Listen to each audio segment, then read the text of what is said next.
የዮሐንስ ራእይ ምዕራፍ 6 ከቁጥር 1 እስከ ቁጥር 17 ያለው ኃይለ ቃል እንደዚህ ይላል። በጌታችን በኢየሱስ ክርስቶስ ስም አነበዋለሁ። በጉም ከሰባቱ ማኅተቦች አንዱን በፈታ ጊዜ አየው። ከአራቱ እንስሶች አንዱ ነጎድጓድ በሚመስል ድምፅ መጥተህ እይ ሲል ሰማሁ። እነሆ አምባላይ ፈረስ ሲወጣ አየው። በእርሱም ላይ የተቀመጠው ቀስት ይዟል፣ አክሊልም ተሰጠው። ድል ሊነሳም ወጣ፣ ድልም ነሳ። ሁለተኛው ማኅተም በፈታ ጊዜ ከእንስሳቱ መካከል ሁለተኛው እንስሳ መጥተህ እይ ሲል ሰማሁ። ሌላም ዳማ ፈረስ ወጣ፣ በእርሱም ላይ የተቀመጠው ሰላምን ከምድር ላይ ይወስድ ዘንድ ሰዎችም እርስ በርሳቸው እንዲተራረዱ ስልጣን ተሰጠው። ታላቅ ሰይፍም ሰጡት። ሶስተኛውንም ማኅተም በፈታ ጊዜ ከእንስሳቱ ሶስተኛውን እንስሳ መጥተህ እይ ሲል ሰማሁ። እነሆም ዱሪ ፈረስ ወጣ፣ በእርሱ ላይ የተቀመጠው በእጁ ሚዛን ይዟል። በአራቱ እንስሶችም መካከል እንደ ንስር ድምፅ አንድ እርቦ ስንዴ በዲናር 3 እርቦ ገብስም በዲናር ዘይትንና ወይንንም አታጥፋ ሲል ሰማሁ። አራተኛውንም ማኅተም በፈታ ጊዜ የአራተኛው እንስሳ ድምፅ መጥተህ እይ ሲል ሰማሁ። አየውም፣ እነሆም ሐመር ፈረስ ወጣ፣ በላዩም የተቀመጠው ስሙ ሞት ነበር። ሲኦልም ትከተሏለች። በጦርና በረሃብ በሞትም በምድር አራዊትም ይገድሏቸው ዘንድ በምድር አራተኛ እጅ ላይ ስልጣን ተሰጣቸው። አምስተኛውንም ማኅተም በፈታ ጊዜ ስለ እግዚአብሔር ቃልና ስለጠበቁት ምስክር የተገደሉትን ሰዎች ነፍሳት ከመሠዊያው በታች አየሁ። በታላቅ ድምፅም እየጮኹ ቅዱስና እውነተኛ ጌታ ሆይ እስከ መቼ ድረስ አትፈርድም? ስለ ደማችንስ በምድር ላይ በሚኖሩት ላይ እስከ መቼ አትበቀልም? አሉ። ለእያንዳንዳቸውም ነጭ ልብስ ተሰጣቸው። እንደ እነርሱም ደግሞ ይገደሉ ዘንድ ያላቸው የባሪያዎች ባልንጀሮቻቸውንና የወንድሞቻቸውን ቁጥር እስኪፈጸም ድረስ ገና ጥቂት ዘመን እንዲያልፉ ተነገረላቸው። ስድስተኛውንም ማኅተም በፈታ ጊዜ ዳግመኛ ታላቅ መናወጥ ሆነ። ፀሐይ እንደ ማቅ ጥቁር ሆነ፣ ጨረቃም ሁለንተናዋ እንደ ደም ሆነ። ከዋክብትም ጽኑ ነፋስ በመታው ጊዜ ያልደረሰ ፍሬውን እንደሚያረግፍ በለስ ከሰማይ ረገፉ። ሰማይም እንደሚጠቀለል ብራና ተጠቀለለች። ተራሮችና ደሴቶችም ሁሉ ከስፍራቸው ተወገዱ። የምድር ነገሥታትና መሳፍንት፣ አለቆችና ባለጠጎች፣ ታላላቆችና ባሪያዎች፣ ጌቶችም ሁሉ በዋሾችና በተራሮች አለቶች ስር ተደበቁ። ተራሮችና አለቶችን ዋሻዎችንም በእኛ ላይ ውደቁ፣ በዙፋንም ከተቀመጠው ፊት ከበጉም ቁጣ ሰውሩን፣ ታላቂቱ የፍርድ ቀን ደርሳለችና ማን ሊቃወማት ይችላል? አሏቸው። የጌታችን የኢየሱስ ክርስቶስ ስም የተመሰገነ ይሁን። ለእኔ ገባሪያው የማስተምርበትን አንደበት እናንተም ደግሞ የምትሰሙበትን ልቦና እንዲሁም ደግሞ የወንጌሉ ቃል ወደ ሕይወታችን ተግብረን የሰማነውን አስተውለን ለመንግሥተ ሰማያት እንድንበቃ መንፈሳዊ ፍሬ እንድናፈራ ለቅዱስ ዮሐንስ ራእዩን የገለጠለት መንፈስ ቅዱስ ለሁላችን ይግለጥልን፣ ይርዳን፣ ያግዘን፣ ይደርብን። አሜን። በደንብ በትኩረት እንድትከታተሉ ሐሳባችሁን ልቦናችሁን የሚበታትንባችሁን አጋንን ሰይጣን ዲያብሎስ እግዚአብሔር አምላክ ይገስጽላችሁ። ዛሬ የምንመለከተው የዮሐንስ ራእይ ምዕራፍ 6 ነው። የዮሐንስ ራእይ ምዕራፍ 6 የፍርድ ምዕራፍ ይባላል። ጌታችን ኢየሱስ ክርስቶስ ከአባቱ ከአብ የተቀበለውን መጽሐፍ ማኅተቦቹን 7ቱ ማኅተቦች በፈታ ጊዜ በምድር ላይ የሚከናወኑትን የተለያዩ ፍርዶችን የያዘ ምዕራፍ ነው። ምዕራፍ 6 ምዕራፍ 6ን ስንመለከት 4 አይነት እንስሶችን እንመለከታለን። እነዚህ እንስሶች ፈረሶች ናቸው። እነዚህ ፈረሶች ደግሞ የመጀመሪያው አምባላይ የሚባለው ፈረስ ነው። ሁለተኛው ፈረስ ዳማ የሚባለው ፈረስ ነው። ሶስተኛው ፈረስ ዱሪ የሚባለው ፈረስ ነው። አራተኛው ፈረስ ሐመር የሚባለው ፈረስ ነው። እነዚህ አራት አይነት ፈረሶችን እናያለን። እነዚህ ደግሞ የተለያየ ቀለም አላቸው። በላያቸው ላይ ደግሞ የተለያዩ ፍርድ የሚያስፈጽሙ መላእክቶች ተቀምጠው እናያለን። ለምንድን ነው እነዚህ አራት አይነት ፈረሶች የተጠቀሰው? ለምንስ ደግሞ ከእንስሶች ተለይቶ ፈረስ የተጠቀሰው ስንል፣ ፈረስ የመጀመሪያው ነገር በጣም ፈጣን ነው። ሁለተኛው ፈረስ ኃይለኛ ነው። ሶስተኛው ፈረስ ብርቱ ነው፣ ጉልበተኛ ስለሆነ አይደክምም።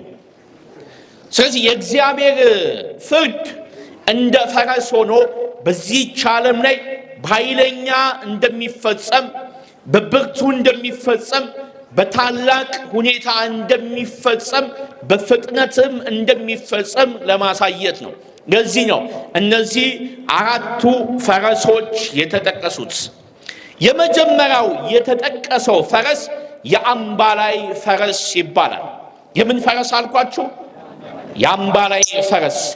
የዮሐንስ ራእይ ምዕራፍ 6 ከቁጥር 1 ጀምሮ ስትመለከቱ ጌታችን ኢየሱስ ክርስቶስ የመጀመሪያው ማተብ ሲፈታ የወጣው ፈረስ አምባላይ ፈረስ ይባላል። አምባላይ ማለት ነጭ ማለት ነው። የወጣው ነጭ ፈረስ ነው። በላዩ ላይ አንድ ግለሰብ ተቀምጧል። ይህ ግለሰብ ስሙ አልተጠቀሰም፣ ነገር ግን ተግባሩ ተገልጧል። ምንድነው ተግባሩ ስንል፣ የመጀመሪያው ነገር ተግባሩ በአንድ እጁ ቀስት ይዟል፣ በሌላው እጁ ደግሞ አክሊል ይዟል። በአንድ እጁ ምን ይዟል አልኳችሁ? ቀስት ይዟል። በሌላው እጁ ምን ይዟል አልኳችሁ? አክሊል ይዟል። የተቀመጠው ነጭ ፈረስ ላይ ነው። ይሄ አምባላይ ፈረስ ወይንም ነጭ ፈረስ ላይ ተቀምጦ ወደ ምድር የወረደው እግዚአብሔር አይደለም፣ ጌታችን ኢየሱስ ክርስቶስም አይደለም።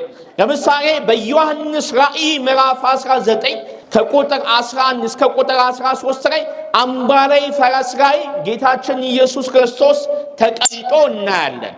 እዛኛው የዮሐንስ ራእይ ምዕራፍ 19 ከቁጥር 11 እስከ ቁጥር 13 ያለውን ቃል ስንመለከት ጌታችን ኢየሱስ ክርስቶስ በአምባላይ ፈረስ ላይ ተቀምጦ ለፍርድ ወደዚች ዓለም እንደሚመጣ ይነግረናል። ነገር ግን በእጁ የያዘው ቀስትና አክሊል አይደለም።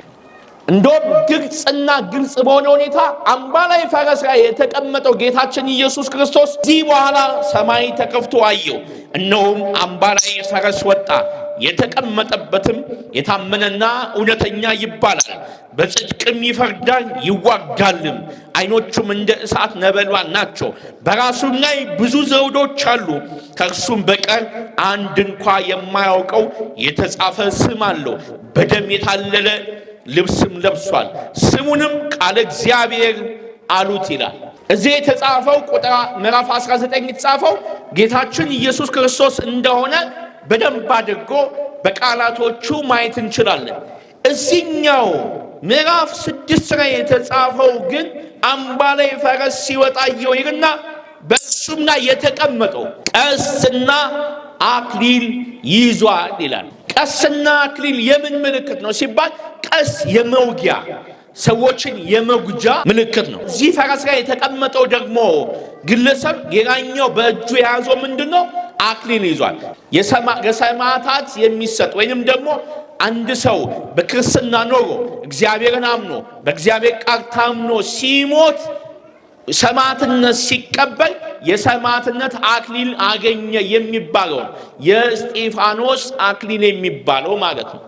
ይህንን ያዘው። ታዲያ ማነው የአምባላይ ፈረስ ላይ የተቀመጠው ስንል፣ በመጨረሻው ዘመን የሚነሳው ሐሰተኛው ክርስቶስ ነው። ለምን ነጭ ፈረስ ላይ ተቀመጠ ስንል፣ ራሱን እኔ ክርስቶስ ነኝ ብሎ ራሱን ከክርስቶስ ጋር ስለሚያመሳሰል ነው። በጣም የሚገርማችሁ ሰይጣን ራሱን ከእግዚአብሔር ጋር ለማስተካከል እጅግ በጣም የሚጥር የሚፎካከር መንፈስ ነው። ፍጡር ነው፣ የወደቀ መልአክ ነው። ነገር ግን ራሱን እውነተኛና ቅዱስ ከሆነው ጌታ እግዚአብሔር ጋር ለማስተካከል በጣም ይጠራል። ከማንኛውም ፍጡር በላይ በጣም ደፋር ሰይጣን ነው። ድፍረቱ ደግሞ እግዚአብሔርን የተደፋፈረ መንፈስ ነው። ድፍረቱ እግዚአብሔርን እስከመደፋፈር አድርሶታል። ድፍረቱ ከየት መጣ ስንል ከትዕቢት የመነጨ ነው። የልቡ ትዕቢት እኔ አምላክ ነኝ እስከማለት ደረጃ ደርሷል።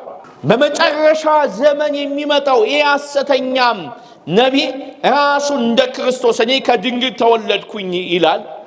ከዛ በኋላ በመቅደሱ ላይ ዙፋኑን ይሰራል፣ በመቅደሱ ላይ ይቀመጣል። በጣም የሚገርማችሁ ነገር ይሄ አምባላይ ፈረስ ላይ የተቀመጠው ሐሰተኛው ክርስቶስ ከሰማይ አይደለም የሚወርደው፣ ይወለዳል፣ ስጋ ይለብሳል። ሰይጣን እኮ ነው፣ ሐሰተኛ ነው፣ ዲያብሎስ ነው። ግን ስጋ ለብሶ የሚወለደው ከዳን ወገን ነው።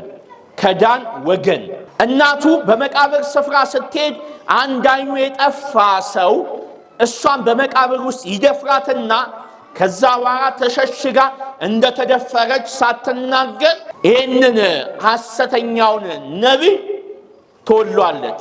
አንድም ታውሬ ነው ይህን የሚናገረው። ይሄ ከተወለደ በኋላ እኔ የወለድኩት በዚህ በድንግልና ነው፣ እኔ ወንድ አላቅም ብላ ትናገራለች። ለምን? በአይሁዳውያን በእስራኤላውያን አንዲት ሴት ሳታገባ መውለድ አትችልም። ሳታገባ ከወለደች ተወግራ ትሞታለች። ለዚህ ነው እግዚአብሔር ራሱ ዮሴፍን አረጋዊውን ዮሴፍን ለእመቤታችን ለቅድስት ድንግል ማርያም እጮኛ አድርጎ የሰጠበት ምክንያት ለዚህ ነው። እመቤታችን በድንግልና ጸንሳ በድንግልና ስትወልድ ሰዎች እንዴት ወለድሽ ከማን ወለድሽ ብለው እንዳይጠይቋት፣ በጥያቄ እንዳያደክሟት፣ እንዳይጎዷት፣ ሰዎችም እንዳይተናኮሏት፣ እንደገና ደግሞ እንዲህ አይነት ንግግር ወደ እሷ እንዳይመጣ እንዳይሰድቧት ዮሴፍ አረጋዊው ጠባቂ ሆኖ እግዚአብሔር አምላክ ለድንግል ማርያም ሰጣት። ይሄ ለምንድን ነው? የአይሁዳውያን ስርዓት ስለሆነ ነው። አይሁዶች በፍጹም ሳያገቡ አይወሉም። የዘንድሮ ደግሞ አሁን እዚህ ስንመለከት ኢትዮጵያውያን ደግሞ ከየትም ፍጩ ዱቄቱን ብቻ አምጪ ነው። የትም ውለጂ ብቻ ልጁን አምጪ ነው። ክርስቲያን ሆነን ሕጋችንን ጠብቀን እንደ ሕጉ አግብተን ከመውለድ ይልቅ የትም ከማንም ጋር አሕዛብ ይሁን ነጭ ይሁን ጥቁር ይሁን ብቻ ወንድ ይሁን አርግዘን መውለድ ነው የምናስበው። ይሄ እግዚአብሔር አይደለም። አይሁዶች የእግዚአብሔርን ሕግ በጣም ይጠብቃሉ። እቺ ሴት ከወለደች በኋላ እያደገ ሲመጣ ትምህርተ ኃይልና ትምህርተ መዊ የሚባል ስልጣን ይሰጠዋል። ትምህርተ ኃይልና ትምህርተ መዊ። ትምህርተ ኃይል ማለት ሲናገር ሰዎች በጣም ያዳምጡታል፣ በጣም ያሳምናል። የሚያሳምነው ደግሞ ስለ ሰላም ነው። የሚሰብከው ሰላም ነው። በምድር ላይ ሰላም ይሁን፣ ሰዎች ተፋቀሩ። እኔ መጣሁት ለማፋቀር ነው። እኔ መጣሁት ሰዎችን ለማዋደድ ነው። እኔ እኮ ክርስቶስ ነኝ፣ እኔ እኮ የእግዚአብሔር ልጅ ነኝ እያለ መናገር ይጀምራል። ሰዎችን ያሳምናል። የተጣሉ ሀገሮችን ያስታርቃል። የተጣሉ ህዝቦችን ያስታርቃል። ነጭ ፈረስ ላይ ነው የተቀመጠው። አምባ ላይ ፈረስ ላይ ነው የተቀመጠው። ነጭ ደግሞ የሰላም ምልክት ስለሆነ ስለ ሰላም ይናገራል፣ ሰዎች እንዲቀበሉት። ከዛ በኋላ አይሁዶች መጀመሪያ ይቀበሉታል። ለምን? አይሁዶች ምንድነው የሚጠብቁት? የመጨረሻውን ሐሰተኛውን ነብይ ነው። ገና ነብይ አልተወለደም ብለው ያስባሉ። እኔ ነብይ ነኝ ብለው ሲመጣ ተአምራቱን ሲያሳያቸው በቃሉ ሲያሳምናቸው አዎ አንተ ነህ ብለው ይቀበሉታል። አይሁዶች የሚወለደው የት ነው? አይሁድ ሀገር። የት ነው? እስራኤል ነው የሚወለደው። በጣም ይገርማቸዋል። ዓለምን የሚያስተዳድሩ ህዝቦች አይሁዶች ናቸው። አሜሪካ ብትሄዱ፣ አውሮፓ ብትሄዱ፣ ሴኔቱ ብትሉ፣ ፓርላማው ብትሉ፣ ካምፓኒው ብትሉ፣ ኢንዱስትሪው ብትሉ፣ ፖለቲካውንም የገንዘቡንም ኃይል የያዙት አይሁዶች ናቸው። አብዛኛዎቹ የዓለምን ቢሊዮነሮች ብትመለከቱ ምንድናቸው? አይሁዶች ናቸው። አብዛኛውን ደግሞ የዓለም መሪዎች ብትመለከቱ ፖለቲከኞቹ ተመለከቱ አይሁዶች ናቸው። የዓለምን አብዛኛውን ፐርሰንት የሚመሩት አይሁዶች ናቸው። ስለዚህ አይሁዶች የተቀበሉት ሰው ወደ መሪነት የመምጣት ሁኔታ አለው። አሜሪካ ሀገር ለምሳሌ አንድ ፕሬዝዳንት ከመመረጡ በፊት የአይሁዶችን ድጋፍ ለማግኘት በጣም ይጠራል። ከአይሁዶች ጋር የሚነጋገረው አይሁዶች እንዲደግፉት ያደርጋል። በገንዘብም በምንም ይደግፉታል። እኔ በቃ የኢየሩሳሌም የእስራኤልም የጽዮናዊቷን ሀገር ህልውና አስጠብቃለሁ፣ ለእስራኤል እሞታለሁ ካለ ወደ ስልጣን ያመጡታል። እነሱ ያልፈቀዱት በፍጹም ወደ ስልጣን አይመጣም የትኛውም። ስለዚህ መጀመሪያ አቅሙን ኃይሉን የሚያሳየው አይሁዶች ላይ ነው። አይሁዶች ይቀበሉታል። ከዘራችን የተወለደ ይላሉ። ሲያዩት በጣም የሚያሳምን ቃል አለው። ቃሉ ደግሞ የሰላም ቃል ነው። እኔ ሰላም እናመጣ እንዲያ አይተናጋ በዘመናችን አሁን በእድሜያችን አደገ። መጀመሪያ ሰላም ሰላም ሰላም ብለው በኋላ ላይ ህዝቡ ከተቀበራቸው በኋላ ወደ ጦርነት ህዝቡን የማገዱ እኮ ብዙ መሪዎች አሉ፣ ብዙ ሰዎች አሉ፣ ብዙ ግለሰቦች አሉ። ይሄ ውስጣቸው ሐሰተኛው ሰይጣን ስላለ ነው። ስለ ሰላም ይሰብክና ከዛ በኋላ እስከ ማንገስ ደረጃ ይደርሳሉ ሰዎች። አይሁዶች በቤተ መቅደስ መመለክ አለብህ ይሉታል።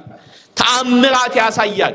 ፀሐይን በእጁ እንደያዘ ከሰማይ እሳት እንደሚያዘንብ አድርጎ ያሳያቸዋል። ተአምራትን ያሳያቸዋል። ለምን እንዲህ አይነት ስልጣን ተሰጥቶታል? በሱ ምድር ትቀጣለች። ከዛ አይ አንተማ ሐሰተኛ ነህ፣ ክርስቶስ አይደለም፣ አንተማ ሐሳዊ መሲህ ነህ ብለው የሚቃወሙትን በያዘው ጦር እየወጋ ሰማዕትነት እንዲቀበሉ ያደርጋል። በዛ አክሊል ሰማዕትነት እንዲያገኙ ያደርጋል። አያችሁ፣ ዋናው ይኸውላችሁ ክርስቲያን የሚያይበት አይንና ሌሎች አሕዛቦች የሚያዩበት አይን መለያየት አለበት። ብዙ ሰው በዓለም ያለ ወይም በስጋ አስተሳሰብ የሚራመድ ሰው የሚያየው ከላይ ነው። ፈረሱን ያያል፣ ሞገሱን፣ ቃሉን ያያል። ክርስቲያን ግን የሚያየው የያዘውን ነገር ነው። ይሄ ሰው ይሄ ሐሰተኛው ክርስቶስ የተቀመጠው በነጭ ፈረስ ላይ ነው። አንደበቱ ስለ ሰላም ነው የሚናገረው። ኃይል አለው፣ አንደበቱ ያሳምናል። ግን የያዘው ሰይፍ ነው፣ ጦር ነው፣ ቀስት ነው። የያዘው አክሊል ነው፣ ሞት ነው የያዘው ማለት ነው። ደም ነው የያዘው፣ ጦርነት ነው የያዘው። ከላይ በቴሌቪዥን ሰላም ሰላም ሰላም ይላል። ገብቶ በቢሮ ውስጥ ጦርነትን ያውጃል። ከዛ አልቀበልም አንሰግድልም የሚሉትን በሙሉ በቀስቱ ይወጋቸዋል። ሰማዕትነት እንዲቀበሉ ያደርጋቸዋል። የሱ ዘመን በጣም ከባድ ዘመን ነው። ብዙዎች ከሃይማኖት ይወጣሉ፣ ሃይማኖታቸውን ይክዳሉ። የዛን ጊዜ የዛን ዘመን ሰው አይደለም ሃይማኖቱን በዚህ ለመካድ አይደለም። አሁን በገበያ ያገኝ ማተቡን ለመበጠስ የሚሸኩ ብዙ ሰው አለ። ሃይማኖት ቀላል የሆነበት ዘመን፣ ሃይማኖት አያስፈልግም የሚሉ ሃይማኖት ሳይሆን መንፈሳዊነት ነው የሚያስፈልጉ የሚሉ ሰዎች፣ ሃይማኖት ሳይሆን እምነት ነው የሚያስፈልገው የሚሉ ሰዎች አሉ። እምነትን ከሃይማኖት ለመነጠል፣ መንፈሳዊነትን ከሃይማኖት ለመነጠል የሚያስቡ ሰዎች አሉ። እኔ መንፈሳዊ ነኝ ይላል፣ ሃይማኖት የለኝም ግን መንፈሳዊ ሰው ነኝ ይላል።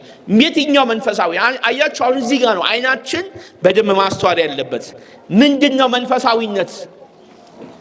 መንፈሳዊነት ሃይማኖት ከተለየ፣ ለምሳሌ ክርስትናም ውስጥ መንፈሳዊነት አለ፣ ቡዲዝም ውስጥ መንፈሳዊነት አለ፣ እስላም ውስጥ መንፈሳዊነት አለ፣ ካቶሊክ ውስጥ መንፈሳዊነት አለ። የዓለምን ወደ 50 ሺህ የሚሆን ሃይማኖት ብትመለከቱ የሚያራምድ የየግላቸውን መንፈሳዊነት አለ። ታዲያ እኛ ውስጥ ያለው መንፈሳዊነትና ሌላ ውስጥ ያለው መንፈሳዊነት አንድ ነው እንዴ? አይደለም። ይኸውላችሁ መንፈሳዊነት ማለት በመንፈሳዊ ህይወት ውስጥ መኖር ማለት ነው። በመንፈሳዊ ህይወት ውስጥ አንድ ሰው ሲኖር የሚገናኘው ወይም ከቅዱስ መንፈስ ጋር ነው ወይም ከርኩስ መንፈስ ጋር ነው። መንፈሳዊነት ሲባል ክርስትና ማለት አይደለም። ሐሳዊ መሲህ በጣም ይገርማቸዋል። ሃይማኖት አያስፈልግም፣ አንድ ሃይማኖት ነው የሚያስፈልገው። በአንድ ሃይማኖት ዓለም ትመራለች፣ ገዢውም እኔ ነኝ ይላል።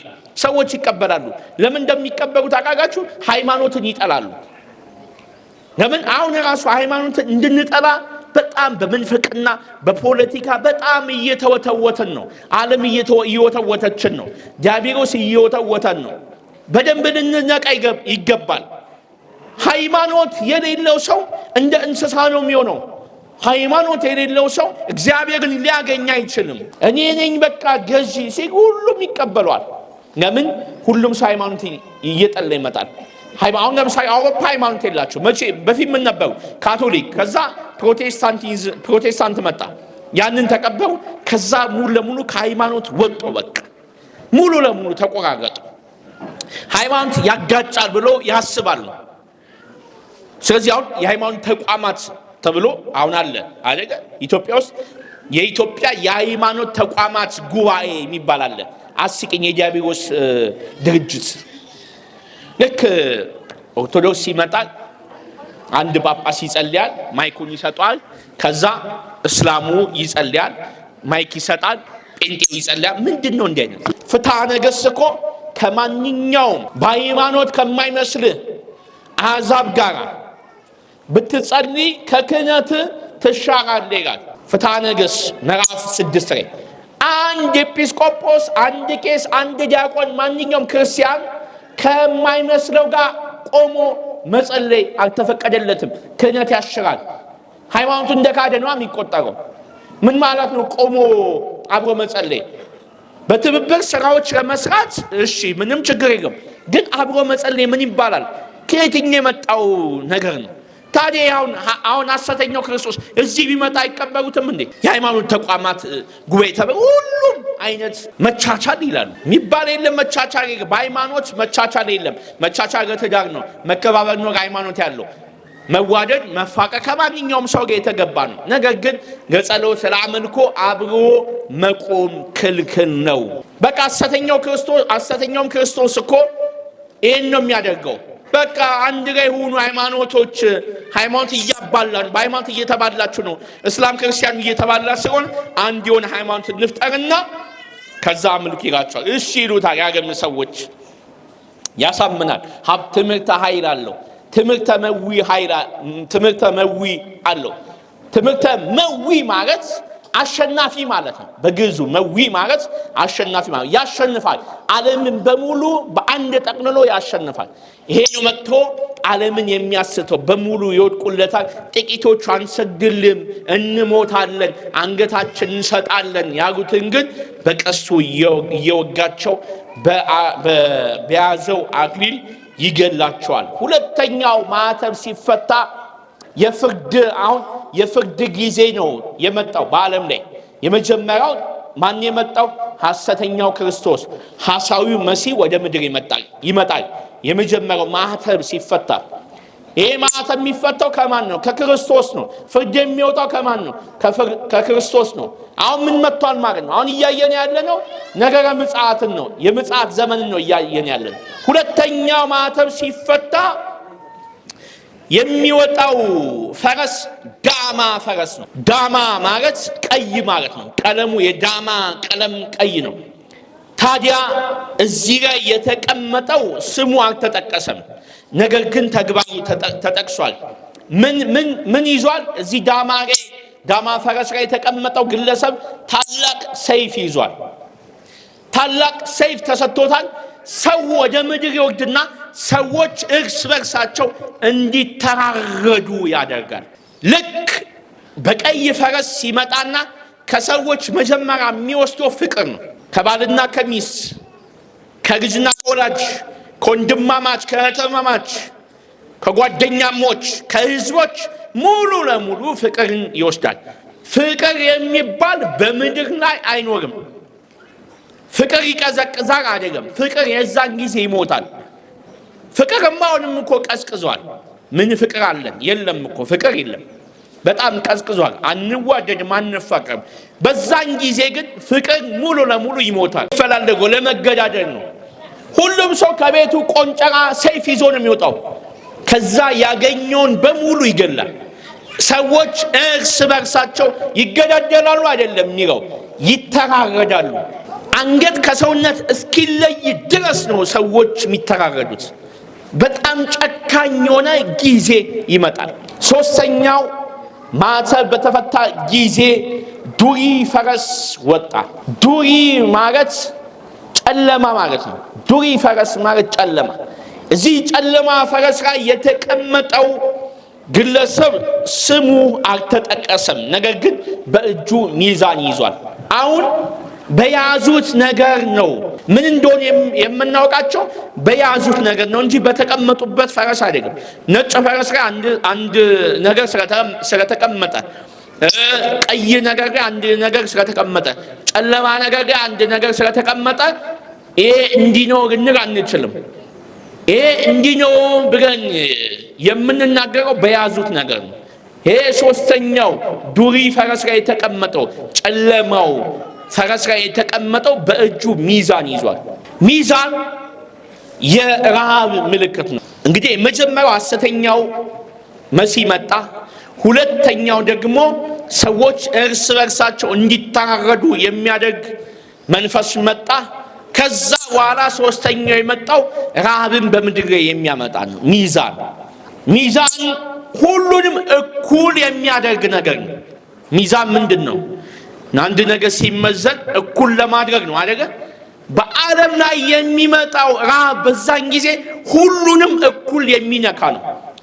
ድሃ የለም፣ ባለጸጋ የለም፣ ያለው የሌለው የለም። ሁሉም እኩል ይራባሉ።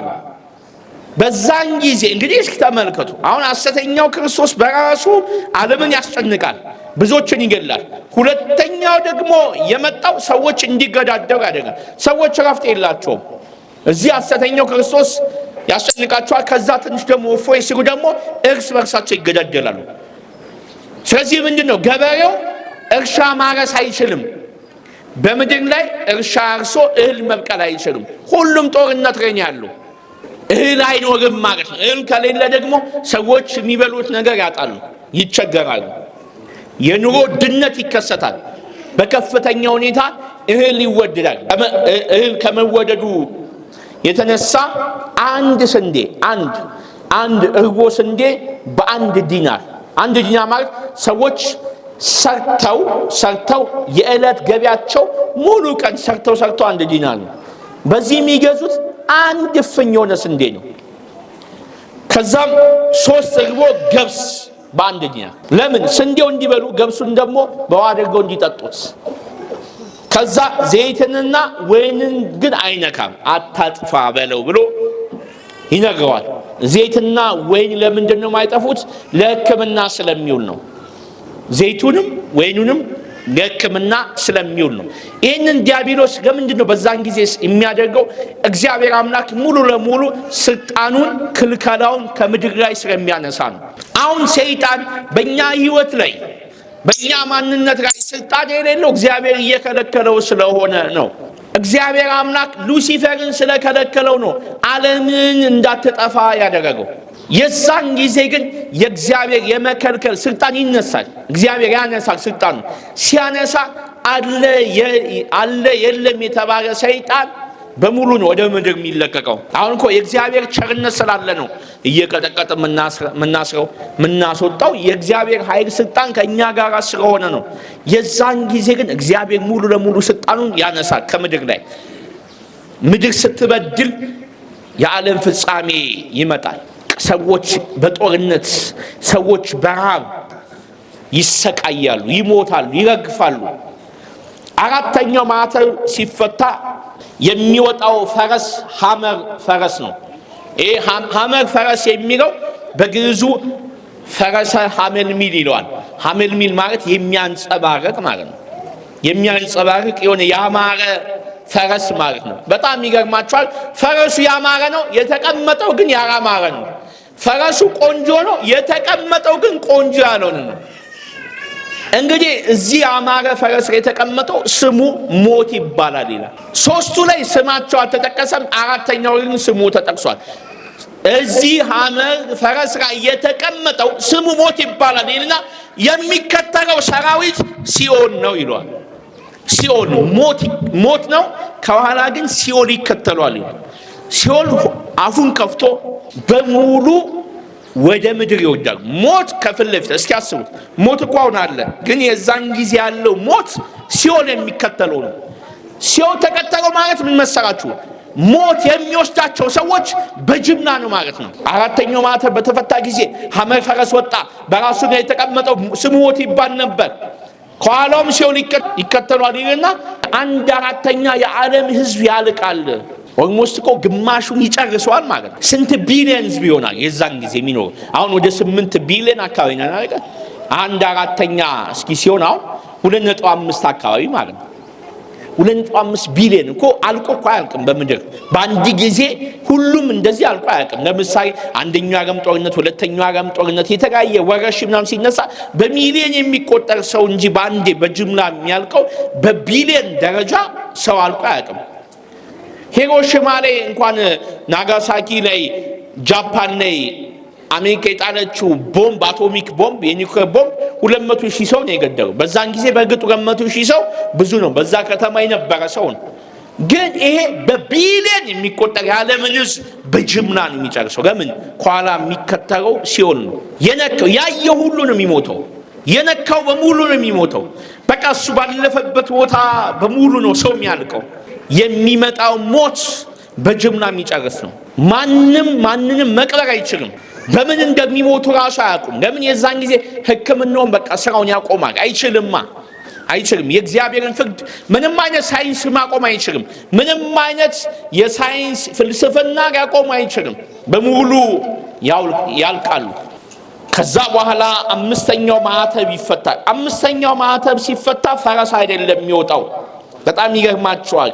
5ኛው ማዕተብ በተፈታ ጊዜ በሐሳዊው ዘመን የመጀመሪያው ማዕተብ ሲፈታ የነበሩ ሰማዕታት እሱ የገደላቸው ሰማዕታት የመጀመሪያ። ሁለተኛው ፈረስ ሲወጣ ዳማው ቀዩ ፈረስ ሲወጣ በሱ ዘመን በዛ በመገዳደር ዘመን ውስጥ የተረፉ ክርስቲያኖች። ሶስተኛው ፈረስ ሲወጣ ዱሪ ጨለማው ፈረስ ሲወጣ በዚህ በራቡን አልፎ ታግሶ በዛም ዘመን ክርስቶስን አመልከው ያለፉ የሞቱ ሰዎች። በአራተኛው በዚህ በሞት መንፈስ የተመቱ የተወጉ የተገደሉ ሰዎች በእግዚአብሔር ዙፋን ፊት ይቆሙና ከመሰዊያው በታች ሆነው በታላቅ ድምፅ እየጮሁ ቅዱስና እውነተኛ ጌታ ሆይ እስከ መቼ ድረስ አትፈርድም? ስለ ደማችንስ በምድር ላይ በሚኖሩት እስከ መቼ ድረስ አትበቀልም? እያሉ ወደ እግዚአብሔር ይጮኻሉ።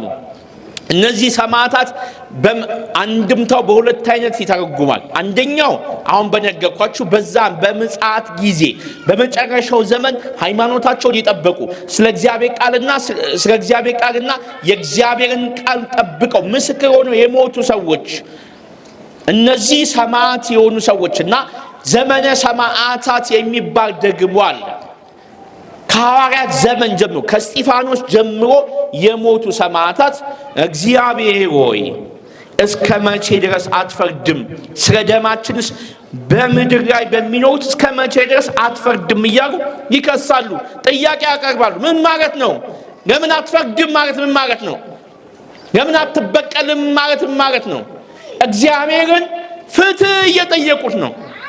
በቃ ፍትህ ፍረድልን እያሉት ነው። ምክንያቱም እግዚአብሔር ነው የሚበቀል አምላክ፣ እግዚአብሔር ነው የፍትህ አምላክ። አንዳንዴ እንደዚህ ያንንም ሁሉ ነገር ግራ ሲገባን፣ ሰዎች ሲጨክኑብን፣ ሰዎች በሐሰት ሲከሱን፣ ሰዎች ሲያንገላቱን እግዚአብሔር ወይ እስከ መቼ አትፈርድም? እውነት አንተ በሰማይ የለምን? የምንልበት እኮ ጊዜ አለ።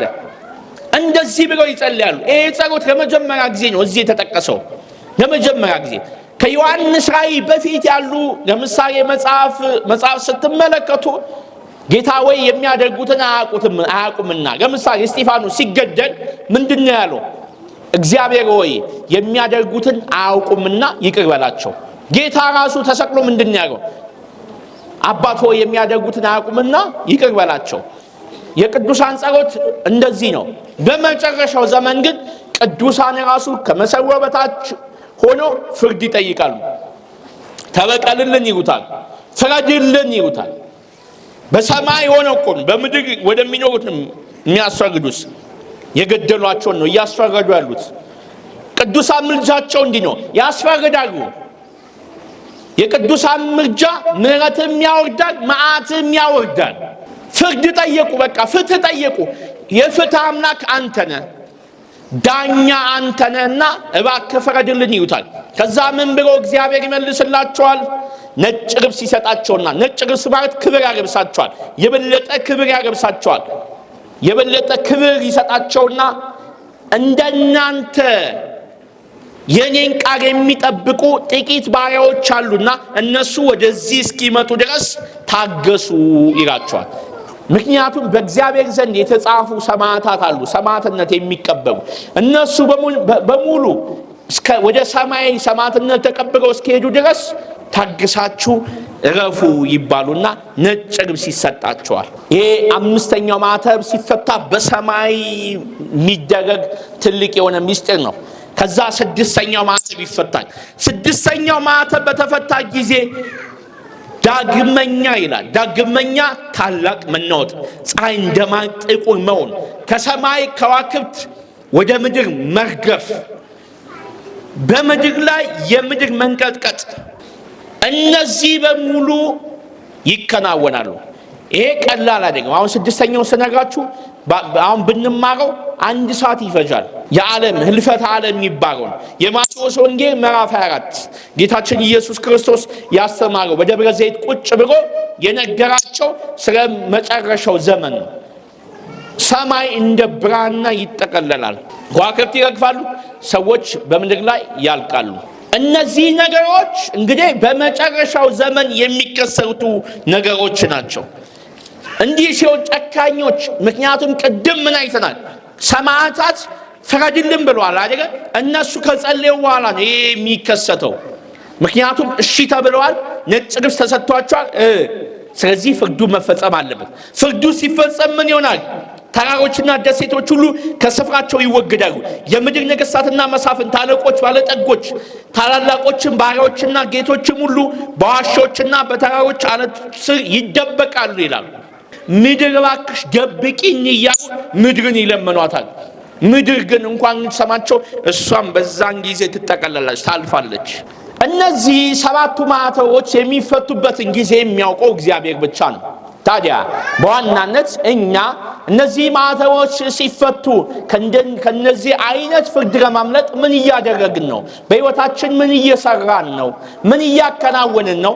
ምን ይዘን ጌታን እየጠበቅነው ነው?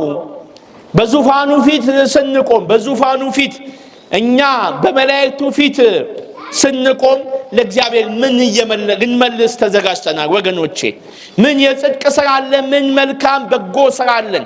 አሁንም ተንኮለኞች ነን? አሁንም ሐሰተኞች ነን? አሁንም ምቀኞች ነን? አሁንም መተተኞች ነን? አሁንም ክፉዎች ነን? ወይስ ዛሬ ደጎች ነን? ወይስ መልካሞች ነን? ንስሐ ገብተናል? በንስሐ እየተመላለስን ነው? ራሳችን እያነጻን ነው? በበጉ ደም ልብሳችን እያጠብን ነው? እየቆረብን ነው?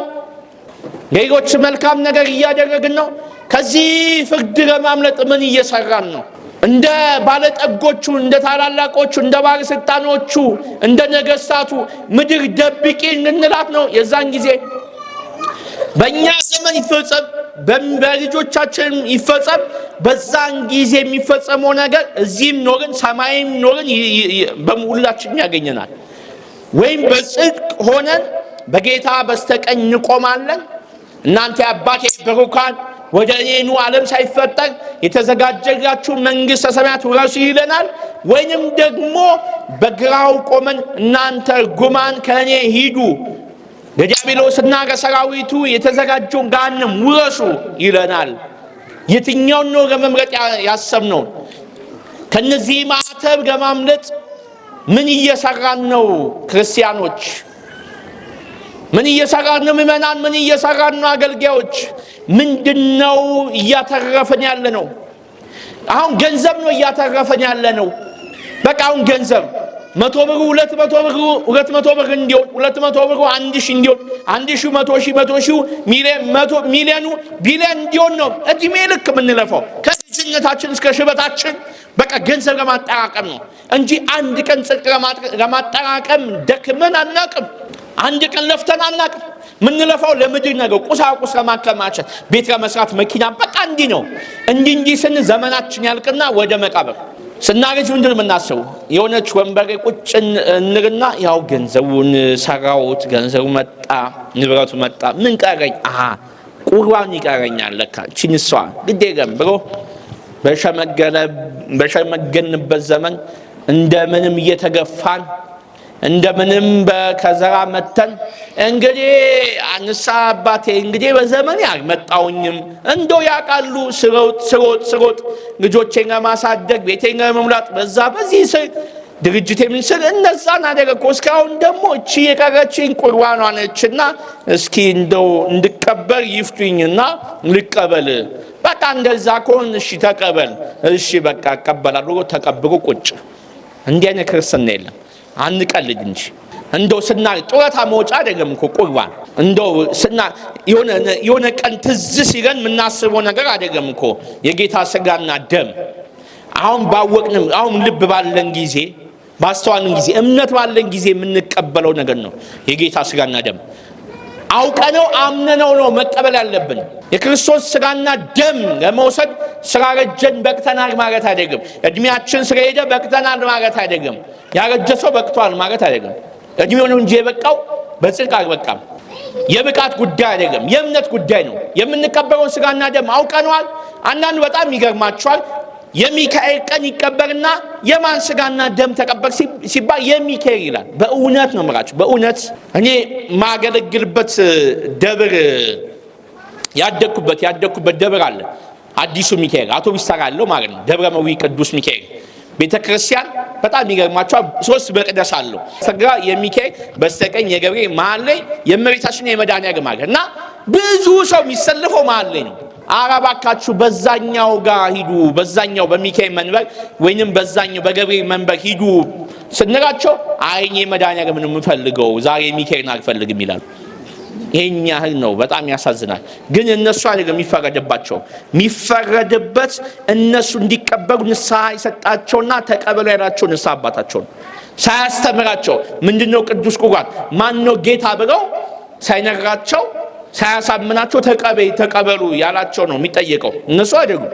የሚካኤል ስጋ የገብርኤል ስጋ ይባላል። ይሄ ከእውቀት ማነስ የተነሳ ነው። ለዚህ ነው ወንጌል እናንብብ፣ ወንጌል እንስማ። ወንጌል ነፃ ያወጣል። እውቀት ብቻ እንዳይመስላችሁ እምነት እኮ ያሳድጋል። አሁን የዮሐንስ ራእይን ስናነብ ምን ያህል ነው እግዚአብሔር ያለን ፍቅር የጨመረው? ኢየሱስ ክርስቶስ ያለን ፍቅር ምን ያህል ነው የጨመረው? ምን ያህል ነው? ወንጌል ስንሰማ ምንተኛ ከሆነ ሌላ የሆነ ተረት ሲወራ ቀና ምን ከሆነ ተሳሰናል። ክርስትና እንደዚህ አይደለም። ወንጌል መጀመሪያ እናንብብ፣ ክርስቶስ እንወቀው፣ ክርስቶስ እንመነው። ሰው አምኖ ሲቀበል ነው የሚድነው። ሕፃናት በልጅነታቸው ከመቀበላቸው በላይ በወጣትነታቸው ቢቀበሉን የሚያጸድቃቸው ታውቃላችሁ። ለምን? አውቀውት ነው፣ አምኖት። አንድ ሰው አምኖ ሲቀበልና ሳያውቅ ነፍስ ሳያውቅ ሲቀበር አንድ አይደለም። አንድ ሰው አርጅቶ ወይ የመንደሩ ሰው ምን ይገኘውም ብሎ ከሚቀበርና አውቆ አምኖ ሲቀበር አንድ አይደለም። አምነነው ነው ስንቀበል ነው ክርስቶስን የሚያድነን። ከነዚህ ፍርድም የምናመጣው ለዛ ነው። በነገራችን ላይ የምንጸልየው ምንበረከከው ምንሰግደው ንስሐ ምንገባው ምንቆርበው ከፍርዱ ብቻ ለመምለጥ እንዳይመስላችሁ፣ ለመጽደቅ እኮ ነው። ከሱ ጋር ለመኖር በዙፋኑ ዙሪያ ከመላእክቱ ጋር ለዘላለም እንድናመሰግን ነው ያስተማረን፣ የመከረን፣ የገሰጸን ጌታችን አምላካችን መድኃኒታችን ኢየሱስ ክርስቶስ ስሙ የተመሰገነ ይሁን። የጌታችን ኢየሱስ ክርስቶስ ጸጋ ሞገስ ከእናንተ ጋር ይሁን። ይቆየን።